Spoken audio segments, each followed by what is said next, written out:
Hi, ഞാൻ അഞ്ജന. ഞാൻ doctor JP's ക്ലാസ്സസിലെ നീറ്റ് റിപ്പീറ്റ് സ്റ്റുഡൻ്റ് ആയിരുന്നു. നീറ്റ് 2024 കഴിഞ്ഞപ്പോൾ എനിക്ക് 674 സ്കോറുണ്ട്. എൻ്റെ സ്റ്റഡി പ്ലാൻ എങ്ങനെയാണെന്ന് വെച്ചാൽ ഞാൻ വളരെ റിലാക്സ്ഡ് മോഡ് ഓഫ് സ്റ്റഡിയാണ്. അതായത് ഈ 15 അല്ലെങ്കിൽ 16 hours കണ്ടിന്യൂസ്ലി ഒന്നും ഞാൻ പഠിക്കാറില്ല. ഞാൻ എൻ്റെ ഒരു കൺവീനിയൻസിനനുസരിച്ച് ഒരു 12 അറ്റ്ലീസ്റ്റ് ഒരു 12 hours എങ്കിലും പഠിക്കും. അങ്ങനെ ഒരു എൻ്റെ ഒരു കൺവീനിയൻസിനനുസരിച്ചാണ് ഞാൻ പഠിച്ചുകൊണ്ടിരുന്നത്. പിന്നെ ഈ ബയോളജി ആണെങ്കിൽ കൂടി ബയോളജി എല്ലാവരും പറയുന്ന പോലെ തന്നെ വായിച്ച് ലൈൻ ബൈ ലൈൻ NCERT വായിക്കും. പിന്നെ ക്വസ്റ്റ്യൻസ് അതിൻ്റെ ഞാൻ ചെയ്യുക. എക്സാംസ് ഞങ്ങൾക്ക് മൊഡ്യൂൾ ടെസ്റ്റും വീക്ക്ലി ടെസ്റ്റും മെഗാ ടെസ്റ്റും ഒക്കെ ഉണ്ടാവും. അപ്പോൾ അന്നേരമാണ് ഞാൻ അതിൻ്റെ ക്വസ്റ്റ്യൻസ് മെയിൻലി ബയോളജീൻ്റെ ക്വസ്റ്റ്യൻസ് ചെയ്യുക എക്സാംസ് കണ്ടക്ട് ചെയ്യുന്ന സമയത്ത്. അല്ലാത്തത് ഞാൻ ക്വസ്റ്റ്യൻ ചെയ്യുക എന്താണെന്ന് വെച്ചാൽ assertion and reason, statement based questions, ഇതൊക്കെ ഞാൻ നേരത്തെ ചെയ്യുമായിരുന്നു.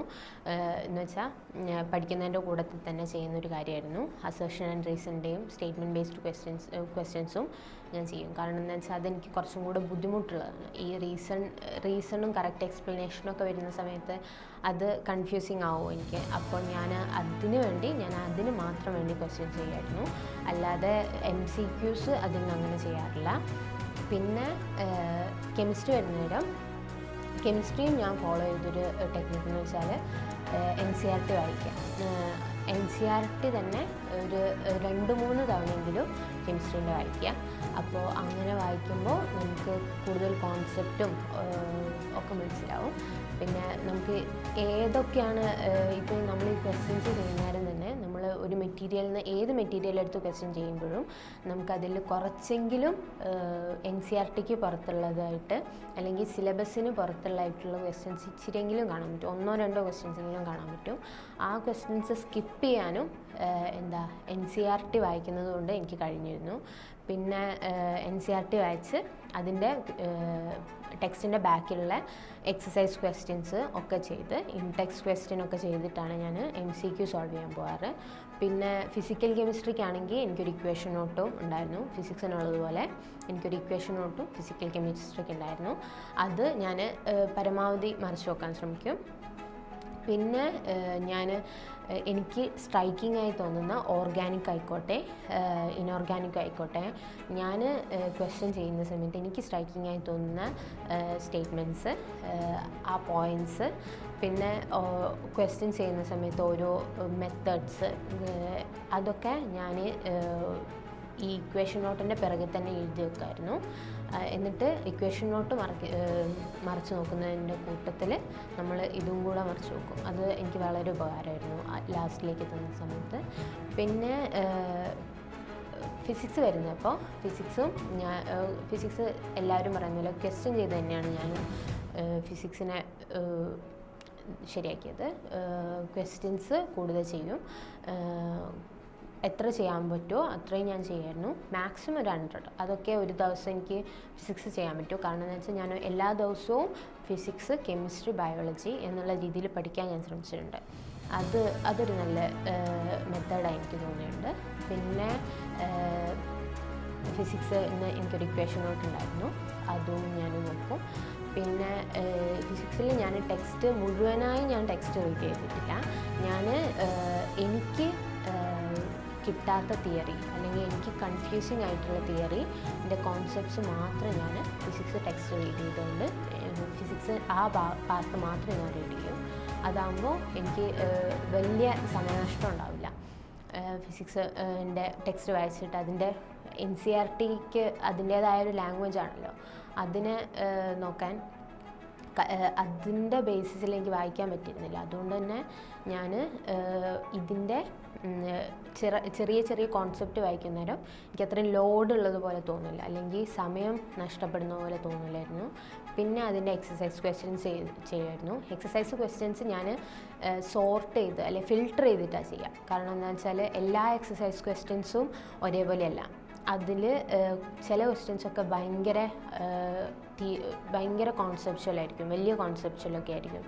അപ്പോൾ അതൊന്നും നമുക്കങ്ങനെ കിട്ടില്ല. അപ്പോൾ ഞാൻ അതൊക്കെ ഫിൽട്ടർ ചെയ്തിട്ടാണ് ഞാൻ ക്വസ്റ്റ്യൻസ് തന്നെ ചെയ്യാറ്. എല്ലാ ക്വസ്റ്റ്യൻസൊന്നും ചെയ്യില്ലായിരുന്നു. പക്ഷേ അത്യാവശ്യം പറ്റുന്ന എല്ലാ അതിലെ ക്വസ്റ്റ്യൻസും ഞാൻ സോൾവ് ചെയ്യുമായിരുന്നു. സോൾവ് ചെയ്യേണ്ട ക്വസ്റ്റ്യൻസ് ആണ് സോൾവ് ചെയ്യുക, കോൺസെപ്ച്വൽ ബേസ്ഡ് ക്വസ്റ്റ്യൻസ് ആണ് കോൺസെപ്ച്വൽ അങ്ങനെ നേരിടുക, അങ്ങനെയൊക്കെ ചെയ്യായിരുന്നു. പിന്നെ എനിക്കൊരു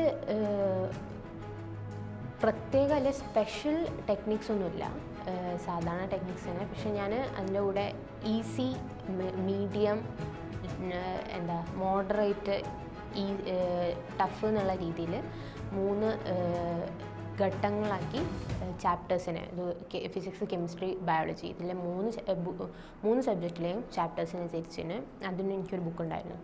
അപ്പോൾ ഇതിൽ ഇങ്ങനെ 3ആക്കി തിരിച്ചിരുന്നു. എന്നിട്ട് അതിനനുസരിച്ച് ഒരു ദിവസം ഒരു ഈസി, ഒരു മോഡറേറ്റ്, പറ്റുവാണെങ്കിൽ ഒരു ഹാർഡ്, അങ്ങനെ. അല്ലെങ്കിൽ ഒരു ദിവസം മോഡറേറ്റ് മാത്രം, അല്ലെങ്കിൽ ഒരു ദിവസം മോഡറേറ്റും ഒരു ദിവസം ഈസിയും ഹാർഡും, അങ്ങനെ ക്വസ്റ്റ്യൻസിനെ സോർട്ട് ചെയ്ത്, എന്ന് വെച്ചാൽ ചാപ്റ്റേഴ്സിനെ സോർട്ട് ചെയ്ത് അങ്ങനെ ഓരോ ദിവസവും ആ ഒരു ടൈം ടേബിൾ ഫോളോ ചെയ്യുന്നു. എന്നിട്ട് ആ ചാപ്റ്റേഴ്സ് എന്നാണ് സോർട്ട് ചെയ്ത് 7 ദിവസത്തേക്ക് ഒരു ടൈം ടേബിൾ ഉണ്ടാക്കിയപ്പോൾ, എന്നിട്ട് ആ ടൈം ടേബിൾ പ്രകാരം പഠിക്കാൻ എന്ന് വെച്ചാൽ അപ്പോൾ അങ്ങനെ ശ്രമിക്കുമായിരുന്നു. അതെനിക്ക് ഭയങ്കര ഉപകാരമായിരുന്നു. അത് എന്നെ സംബന്ധിച്ചിടത്തോളം നല്ലൊരു മെത്തേഡായി എനിക്ക് തോന്നിയിട്ടുണ്ട്. കാരണം എന്താ വെച്ചാൽ അത് kind of A systematic study ആണ് എന്നാണ് എൻ്റെ വിശ്വാസം. അപ്പോൾ അത് ഫോളോ ചെയ്യുന്നതോടെ എനിക്ക് കൂടുതൽ കോൺഫിഡൻസ് ഉണ്ടായിരുന്നു. എക്സാംസൊക്കെ എഴുതുന്ന സമയത്ത് ഞാൻ ഈ ചാപ്റ്റേഴ്സൊക്കെ എൻ്റെ കയ്യിലുണ്ട്, അല്ലെങ്കിൽ ഓരോ ആഴ്ചയും ഞാനിത് വായിക്കുന്നുണ്ട് എന്നുള്ള ഒരു തോന്നൽ എനിക്കുണ്ടാവുമായിരുന്നു. അതെനിക്ക് ഭയങ്കര കോൺഫിഡൻസ് ഉണ്ടാക്കുമായിരുന്നു. പിന്നെ ഇനി 2025 എഴുതുന്ന കുട്ടികളോട് പറയാനുള്ളത്, അവർക്ക് നിങ്ങൾക്ക് എല്ലാവർക്കും ഓരോ ടൈപ്പ് രീതിയായിരിക്കും കംഫർട്ടബിൾ ആവാൻ. നമ്മളുടെ രീതി നമ്മൾ തന്നെ കണ്ടുപിടിക്കുന്നതാണ് നല്ലത്. പിന്നെ അതിനു വേണ്ടി ഉപകാരപ്രദമായിരിക്കും എൻ്റെ ഈ സ്റ്റഡി പ്ലാൻ ആണെങ്കിലും വേറെ പറയുന്ന ഏത് സ്റ്റഡി പ്ലാൻ ആണെങ്കിൽ കൂടെ നിങ്ങൾക്ക് ഒരു സ്റ്റഡി പ്ലാൻ ഫോം ചെയ്യാൻ വേണ്ടി യൂസ്ഫുൾ ആയിരിക്കും. അപ്പോൾ ഞങ്ങളിൽ നിന്ന് ഇൻസ്പയർഡ് ആയിട്ട് ഒരു സ്റ്റഡി പ്ലാൻ ഉണ്ടാക്കാൻ ശ്രമിക്കുക, എന്നിട്ട് അതിനനുസരിച്ച് പഠിക്കാം. All the best.